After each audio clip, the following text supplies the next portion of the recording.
और बता दें कि कोसी बैराज से लगातार पानी छोड़ जाने के बाद ये स्थिति बनी जो रिपोर्ट आपने देखी। तो वहीं अचानक आई बाढ़ से गांव में रहने वाले का क्या मजदूर और क्या किसान, सभी लोग बेघर हैं, बेसहारा और बेबस ये सभी लोग नजर आ रहे हैं। तो वहीं बिहार में आई बाढ़ की वजह से लोगों के घर में पानी समा गया, तो कहीं कुदरत की दोहरी मार किसानों पर भी पड़ी है। हजारों एकड़ खेती पानी में जलमग्न हो गई है। यह फसल उनके पूरे साल भर की जीविका थी और बाढ़ ने ऐसा जख्म दिया है कि इसे भरने में ही सालों का वक्त गुजर जाएगा। अब यह परिवार आश्रय की तलाश में सड़क पर भटक रहा है और ग्रामीणों का कहना है कि सरकार कोई व्यवस्था नहीं करा रही, ना ही मुआवजा मिलता है, ना ही सरकार सहायता देती है। लगातार कोसी बैराज से छोड़े जाने वाले पानी की वजह से बिहार के कई जिलों में बाढ़ जैसी त्रासदी हो गई है। देखिए, इस वक्त मौजूद हैं हम सुपौल में और किस तरीके से जो जलमग्न हो चुका है ये वो खेत है जहां पर जो ग्रामीण है, जो किसान है, वो अपने कह सकते हैं कि फल उपजाते हैं, अनाज उपजाते हैं। बावजूद इसके लगातार हो रही बारिश की वजह से और जो नेपाल से पानी छोड़ा जा रहा है, खासकर कोसी बैराज की तरफ से, जो बीते दिन हमने वो तस्वीरें भी दिखाई कि किस तरीके से करीब 10 से 12 गेट जो है वो बैराज के खोल दिए गए हैं। उस वजह से तमाम गांव में पानी आ चुका है और ये वो खेत है जिसमें ग्रामीण जो है वो अनाज उपजाते हैं। उनसे भी जानेंगे। ये बताइए कि कब से इतना पानी आ जाता है और कितनी परेशानी है? ये लगभग 1 महीने से लगातार हर 5-7 दिन के बाद इतना पानी छोड़ा जाता है। लगातार खेतों में पानी जमे रहने के कारण जो हम लोगों का धान का बिचड़ा था वो सारा बर्बाद हो गया है और इसके कोसी के द्वारा मिट्टी ला कर के ऊपर से डाल दिया गया है। सारे किसान परेशान हैं जो 1-2 महीने से बिचड़ा पाल के रखे थे कि खेती करेंगे धान का, वो सारा बर्बाद हो गया। आमतौर पर किस चीज़ का खेती होता है सबसे ज़्यादा? धान की खेती होती है। अभी मूंग का फसल था हम लोगों का, दलहन फसल होती है मूंग की, वो पूरी बर्बाद हो गया। पानी आने के बाद उसमें कुछ नहीं हुआ, पूरा फसल बर्बाद हो गया। क्या क्या फसल उपजाते हैं आप? मूंग, धान, गेहूं।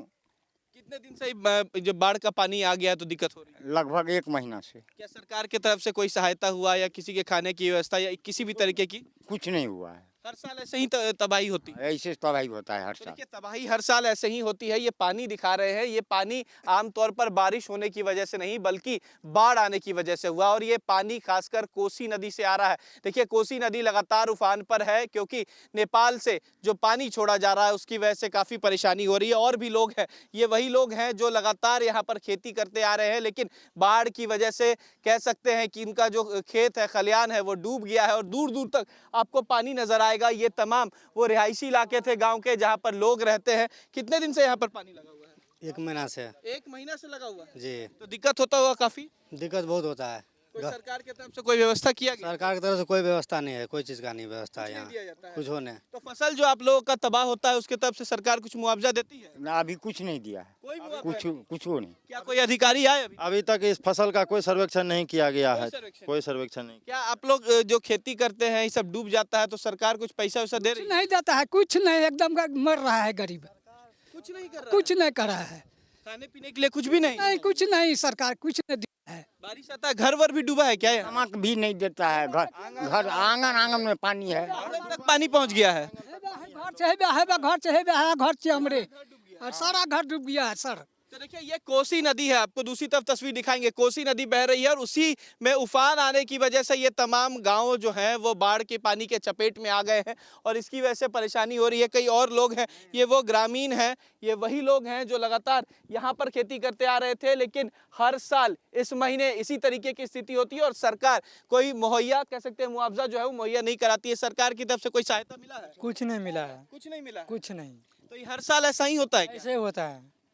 ये सारा खेत ऐसे डूब जाता है? हाँ, ऐसे डूब जो जाता है। फसल लगाते हैं उसमें कितना पैसा बर्बाद होता है? पैसा तो हो जाता है 20-25 हज़ार 30 हज़ार ऐसे होता है। इससे ज्यादा पैसा बर्बाद हो जाता है। जो पैसा लगाते हैं क्या सरकार दे रही है? पिछले साल तक दी थी? फसल के नाम पर कुछ नहीं सरकार देती है। कोई बाढ़ सहायता नहीं। बाढ़ अभी इस स्थिति में है कि जितना पानी में हम लोग खड़े हैं अभी कैमरे के सामने, यही पानी हर घर जाने का रास्ता है। सड़क का यही स्थिति है। मतलब ये सड़क भी ऐसा ही है, आंगन ऐसा ही है, दरवाजा ऐसा ही है। मतलब बिना पानी में निकले आप एक कदम नहीं। तो ऐसे में बीमार पड़ते हैं तो अस्पताल है यहाँ पर? यहाँ अस्पताल नहीं है।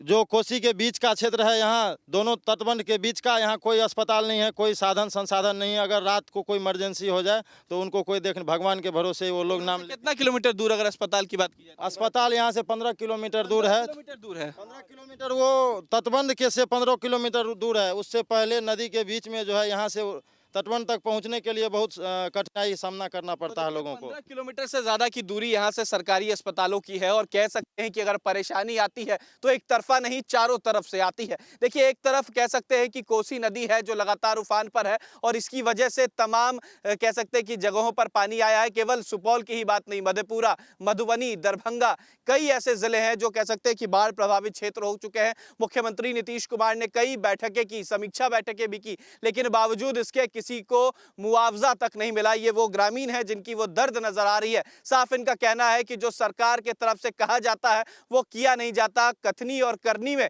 फर्क आज भी नजर आ रहा है। देखिए, लोग नाव के सहारे ही दूसरी तरफ जाते हैं और कह सकते हैं कि सड़क पार करते हैं। हालांकि सड़क तो नजर नहीं आ रही, क्योंकि अगर दूर दूर तक देखें तो ये वो खेत है जिसमें लोग फसल उपजाते हैं और बारिश की वजह से, बाढ़ की वजह से ये सारे फसल जो है वो तबाह हो जाते हैं।